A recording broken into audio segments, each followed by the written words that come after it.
Assalamualaikum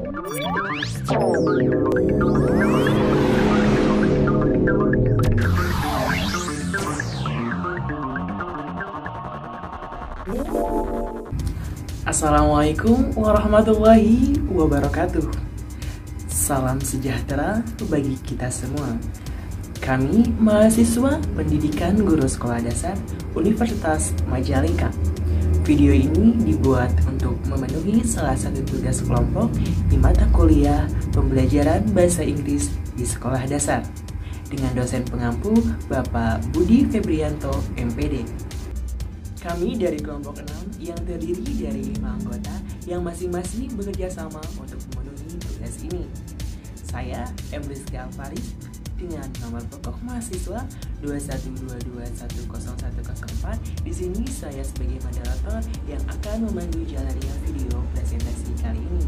Sebelum membahas lebih lanjut, izinkan kami perkenalan terlebih dahulu.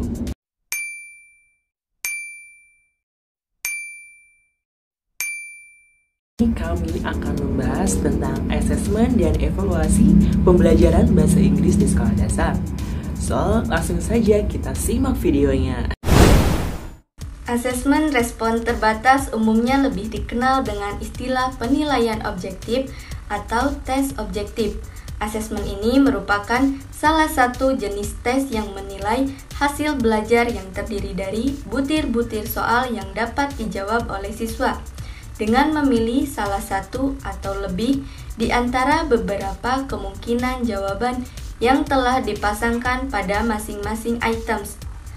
Asesmen respon terbatas bersifat objektif, karena dalam penskoran hanya ada satu jawaban benar atau seperangkat jawaban terbatas yang bisa diterima, sehingga tes ini benar-benar objektif, karena jawaban yang diberikan sudah tahu salah atau benarnya. Stigin 1994 menjelaskan langkah-langkah dalam pengembangan tes dikembangkan dalam 3 langkah. Langkah yang pertama, membuat rencana tes atau konsep yang membingkai sampel prestasi yang tepat. Langkah yang kedua, mengidentifikasikan elemen-elemen spesifik pengetahuan dan pemikiran yang akan dinilai. Langkah yang ketiga, mengtransformasi elemen-elemen tersebut ke dalam soal-soal tes. Dalam mengembangkan asesmen respon terbatas, kita harus mempertimbangkan faktor-faktor konteks asesmen dan kemudian mengembangkan tes yang sebenarnya. Faktor-faktor konteks tersebut meliputi: yang pertama, memastikan siswa memiliki level kecakapan membaca yang cukup tinggi untuk dapat memahami tes. Yang kedua, tes berkualitas tinggi telah dikembangkan dan tersedia untuk digunakan. Yang ketiga, jumlah siswa yang akan dinilai cukup besar. Yang keempat, cakupan sasaran prestasi luas. Yang kelima, waktu yang memungkinkan siswa untuk merespons semua soal tes. Yang keenam, dukungan komputer tersedia untuk membantu pengembangan soal, penyimpanan soal, pencetakan soal, dan penskoran.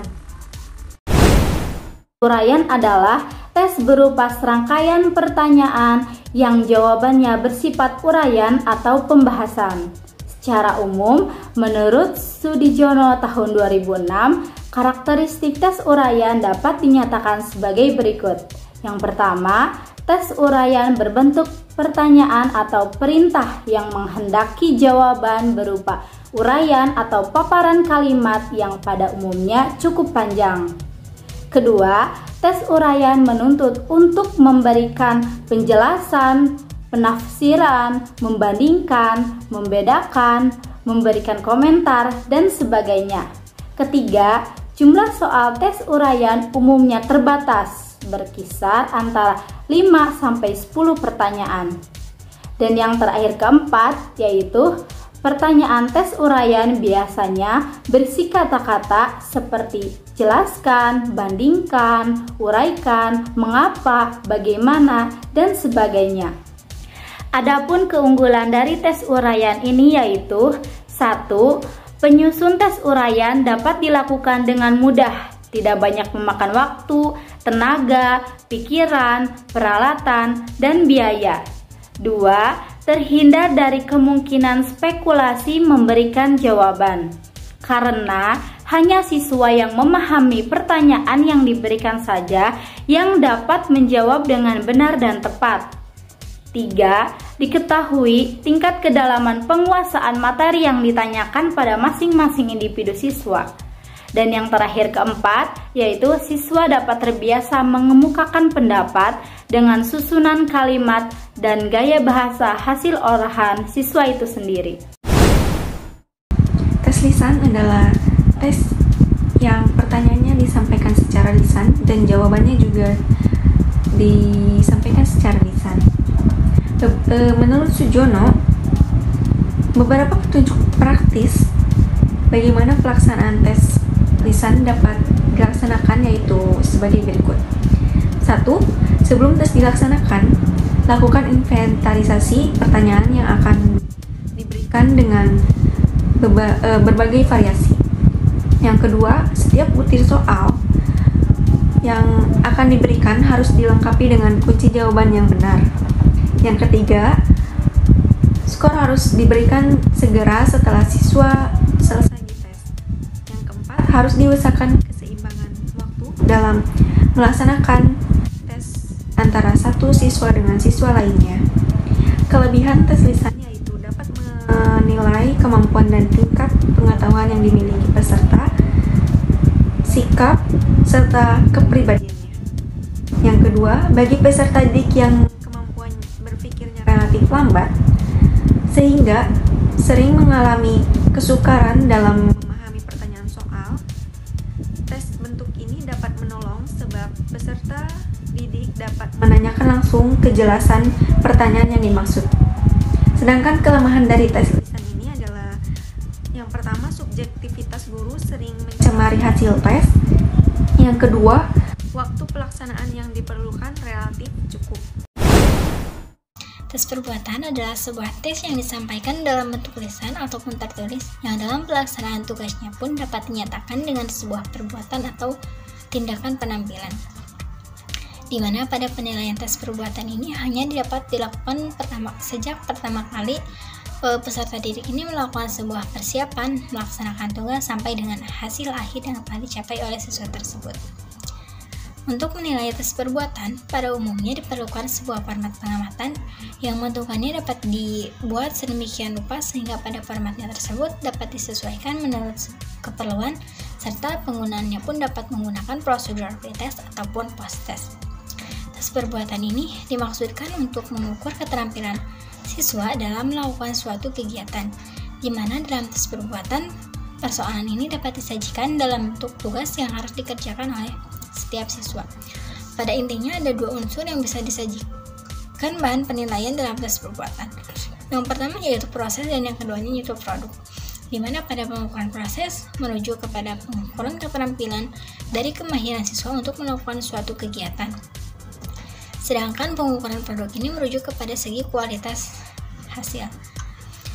Adapun keunggulan dari tes perbuatan yang pertama itu cocok digunakan untuk mengukur aspek perilaku psikomotor karena salah satu dari wujud perubahan hasil belajar adalah berupa keterampilan untuk melakukan suatu kegiatan. Yang kedua yaitu dapat digunakan untuk mengecek kesesuaian antar pengetahuan, teori, dan bagaimana keterampilan untuk mempraktekannya. Karena pada penggunaan tes tertulis ataupun tes lisan itu hanya sebatas kepada pengungkapan pengetahuan teori lisan saja.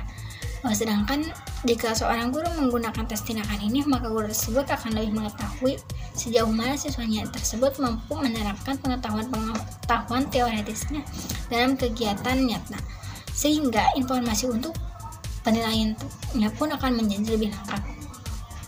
Yang ketiganya yaitu tidak akan ada kesempatan untuk menyontek, karena dalam tes perbuatan bahwa terlihat dengan jelas penguji itu bisa menilai dan mengamati langsung bagaimana sih seseorang yang diuji itu memeragakan dan mempraktekannya sesuatu dalam kegiatan.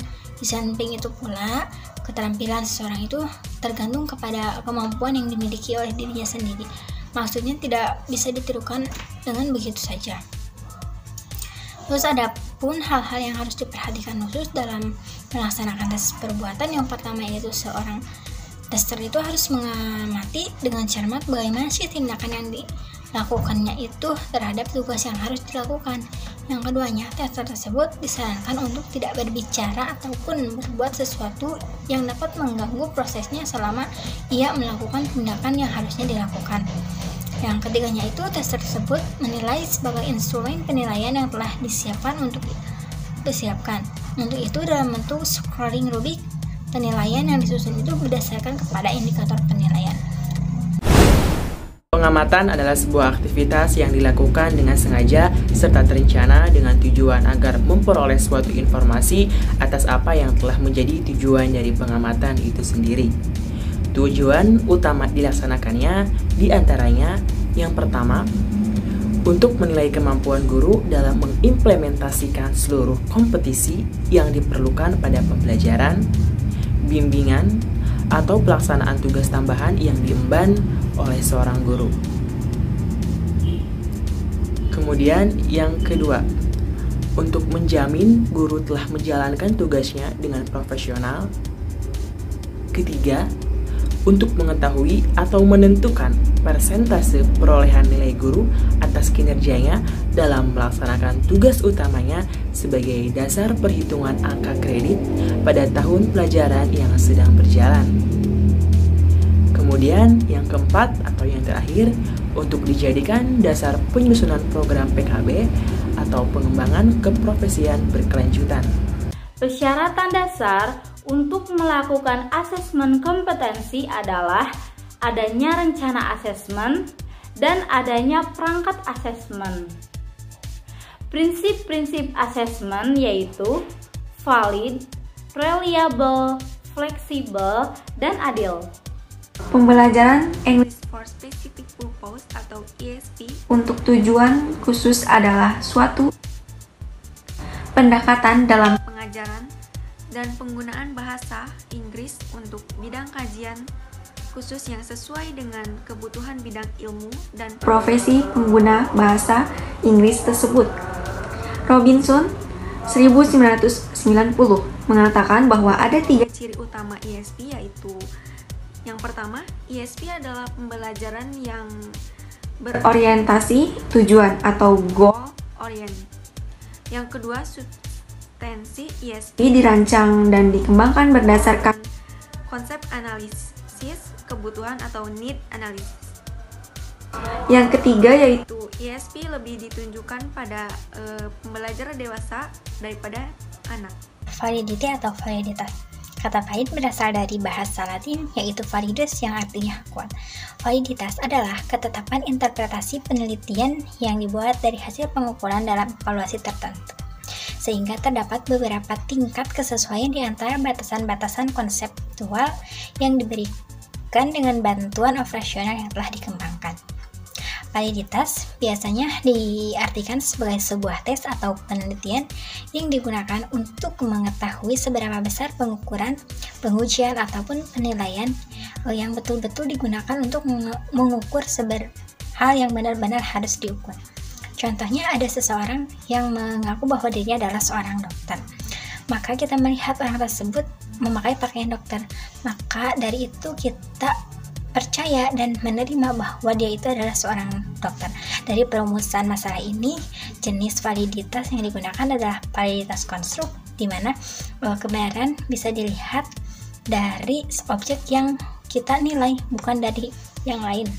Reliability berarti konsistensi, yaitu konsistensi dalam kaitannya dengan siswa atau peserta tes, penilai atau pencetak skor, administrasi tes, dan tes itu sendiri. Masalah reliabilitas penilai tidak ditemukan dalam penilai tes tipe objektif. Misalnya, benar salah, menjodohkan, atau pilihan ganda. Karena ada jelas jawaban benar atau salah yang disediakan dalam kunci jawaban. Skornya dilakukan hanya dengan menghitung jumlah jawaban yang benar. Haryono 2009 menyatakan, pengembangan sistem penilaian otentik dapat dilakukan melalui beberapa langkah, antara lain Yang pertama, mengkaji standar kompetensi. Standar ini telah tercantum pada kurikulum yang menggambarkan kemampuan minimal yang harus dimiliki oleh lulusan dalam setiap mata pelajaran. Yang kedua, mengkaji kompetensi dasar.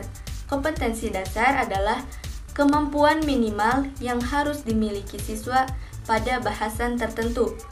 Pada langkah ini, guru sudah mulai memikirkan materi yang harus diberikan pada siswa agar siswa dapat memiliki kompetensi yang telah dirumuskan. Yang ketiga, pengembangan silabus mencakup indikator, jenis tagihan, bentuk, ranah penilaian, dan jadwal kegiatan penilaian dalam satu semester.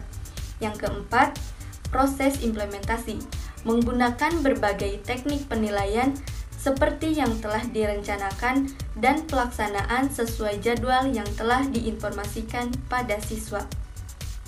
Planning. Lesson planning merupakan salah satu keterampilan dasar yang diperlukan oleh seorang guru.